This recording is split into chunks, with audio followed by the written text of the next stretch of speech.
El siguiente segmento tiene contenido o opinión. La entrevista en A Primera Hora. Analizamos los hechos del momento junto a sus protagonistas.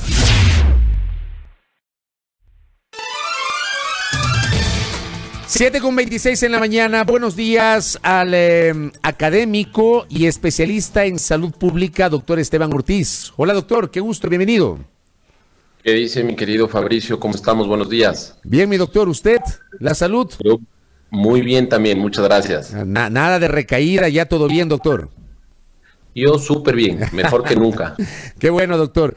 A ver, ¿es o no un mito o es en realidad un riesgo real el temor de una segunda ola de la pandemia del COVID-19 aquí en el Ecuador? Tomando en cuenta lo que está pasando, por ejemplo, en Europa, las medidas extremas que se han tomado otra vez en España, en Italia, en Francia, en Alemania, por mencionar algunos ejemplos, doctor Esteban Ortiz. Bueno, a la gente que nos escucha, lo primero es explicarles que somos dos contextos diferentes, ¿no? España versus Ecuador, somos dos escenarios distintos. Nosotros tenemos que saber, cuando hablamos de segunda ola, ¿a qué nos referimos? ¿Nos referimos a la segunda ola provincial, cantonal o nacional? Porque obviamente esta pandemia pues ha demostrado que tiene una dinámica muy distinta, inclusive en un país tan pequeño como el Ecuador. Si nosotros consideramos a nivel nacional, pues el Ecuador ya vivió una segunda ola a manos de las ciudades de la sierra, ¿no? Entonces empezamos con marzo y abril, Guayas, Santa Elena, El Oro, y julio, agosto, septiembre, pues Pichincha, Tungurahua, Azuay y Loja.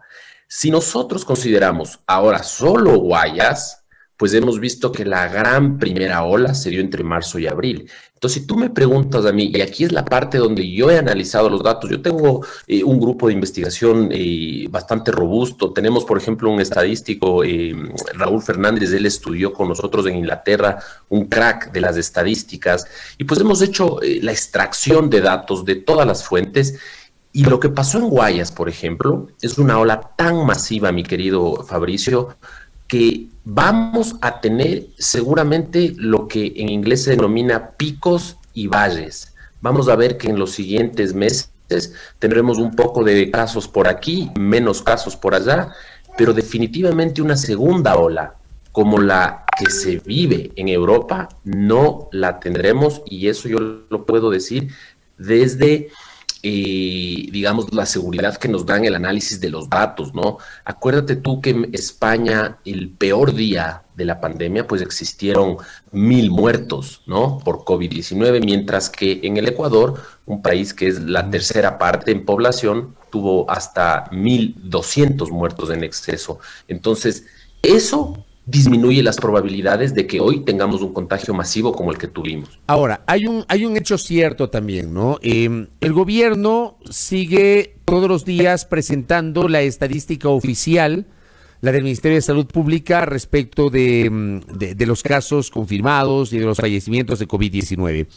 Uno abre la estadística y uno se espeluzna cuando ve, por ejemplo, que Pichincha tiene el 34.7% de los contagios versus Guayas, que tiene el 13.2%. O sea, en Pichincha, 57.257 contagios confirmados versus 21.717 contagios en Guayas. Y uno dice, wow, resulta que el epicentro de la pandemia se trasladó a la provincia de Pichincha y a Quito, y en Guayaquil y en Guayas han manejado espectacularmente la situación de emergencia después de estos meses críticos de marzo y abril. Pero lo que me explicaba hace 2 días una autoridad de la Secretaría de Salud del municipio metropolitano de Quito es que en Quito se ha incrementado la capacidad para desarrollar y para realizar pruebas de COVID-19, y que por eso se entiende que hoy en Pichincha y en Quito hay más casos, porque hay mayor capacidad para detectar esos casos. ¿Qué reflexión le merece eso, doctor?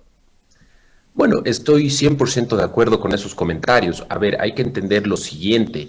Cuando nosotros experimentamos la llegada de el virus a la costa ecuatoriana, la llegada fue abrupta, fue masiva y no teníamos forma de diagnosticar SARS-CoV-2. Nosotros hemos hecho el análisis de las muertes en exceso versus las muertes por COVID.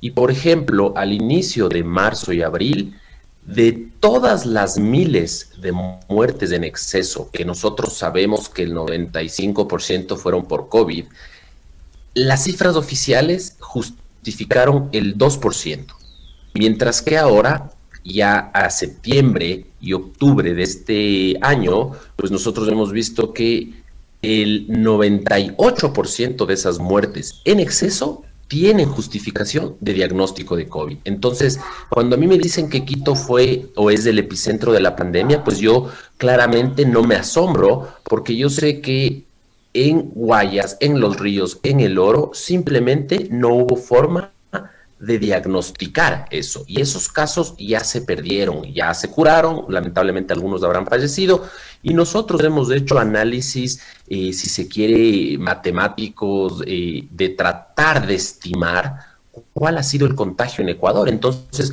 cuando a mí me dicen que tenemos 180,000 casos diagnosticados, yo no me asombro en lo absoluto, porque lo que yo te digo es, nosotros estamos seguros que en el Ecuador hubo mínimo 1.5 millones de contagiados, y máximo pudieron existir hasta 8.5, de 8.2 a 8.5. Entonces eso quiere decir que el contagio en el Ecuador, mi querido Fabricio, y aquí yo soy súper claro, porque mucha gente que inclusive se ha metido a lanzar datos estadísticos, que son colegas inclusive con los cuales yo discrepo casi al 100% en sus análisis, no ha existido un análisis correcto. El Ecuador no necesita ni necesitará alcanzar esta famosa y mal llamada inmunidad en rebaño para reducir los contagios, porque cuando tú hablas de la famosa y mal llamada inmunidad en rebaño, necesitas mínimo el 80% de cobertura de vacunación en una enfermedad que tiene el famoso número básico de reproducción de entre 2 a 3. Entonces,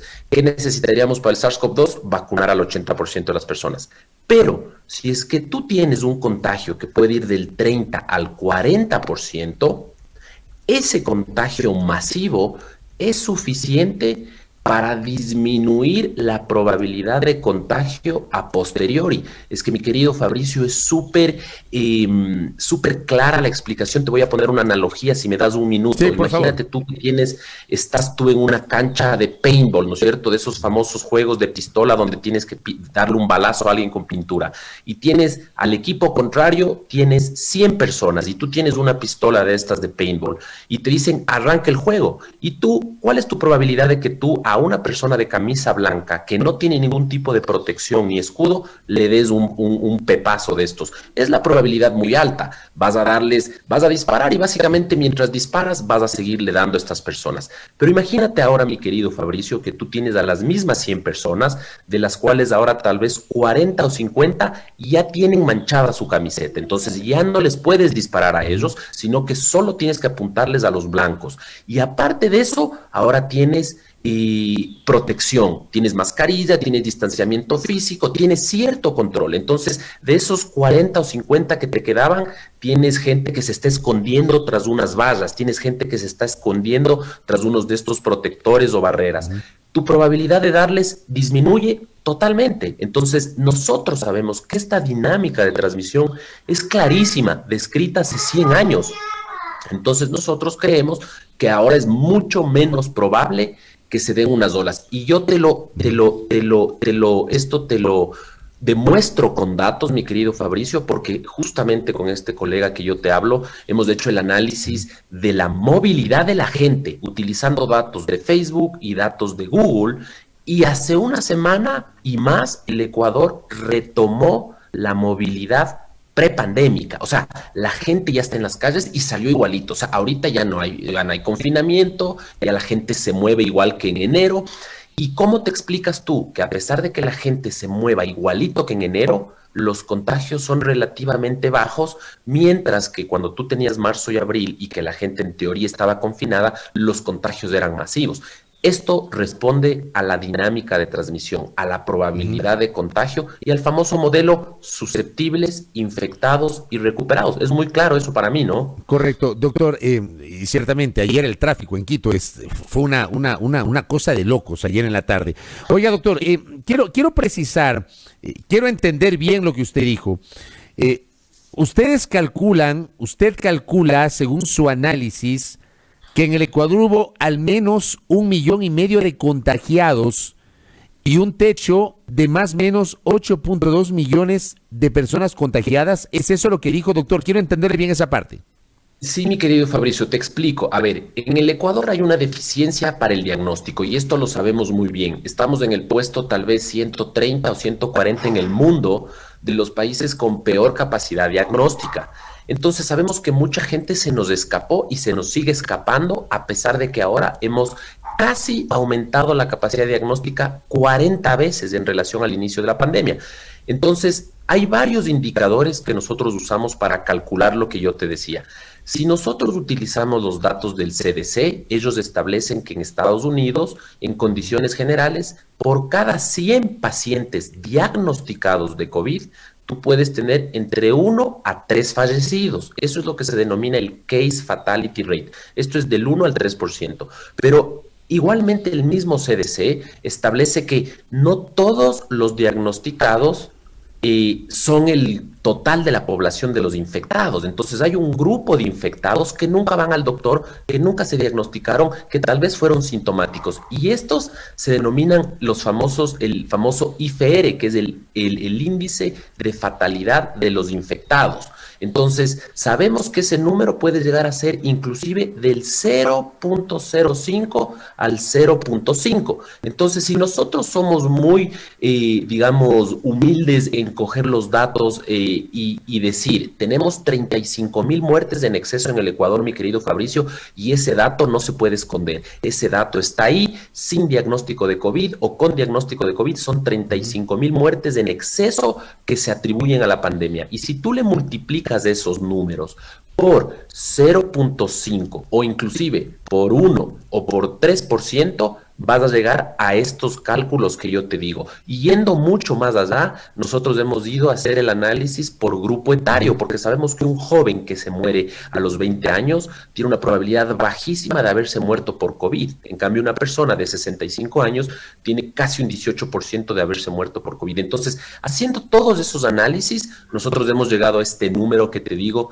que puede ir desde 1.5 hasta 8. Y si me lo preguntas a mí, ¿qué opinión tengo sobre este número? Yo estoy seguro de que en el Ecuador actualmente, desde el inicio de la pandemia, hemos tenido mínimo 5 millones de contagiados a nivel nacional, y esto te lo digo yo con la seguridad que los datos nos ofrecen, ¿no? Entonces, por eso es que yo te digo que el modelo ecuatoriano no se parece al español, porque el contagio aquí en el cantón de la provincia de Santa Elena, se me fue el nombre del cantón, llegó a tener 700 muertos en exceso por cada 100,000 habitantes, mientras que en España lo máximo fue 100 por cada 100,000. Entonces, batimos récord a nivel mundial en muertes en exceso. Doctor, lo último, le quiero preguntar, yo entrevisté en el espacio digital que tengo en la tarde el pasado viernes al colega periodista y amigo Jonathan Carrera, que se contagió de COVID, nos relató largamente su experiencia, muy, muy compleja.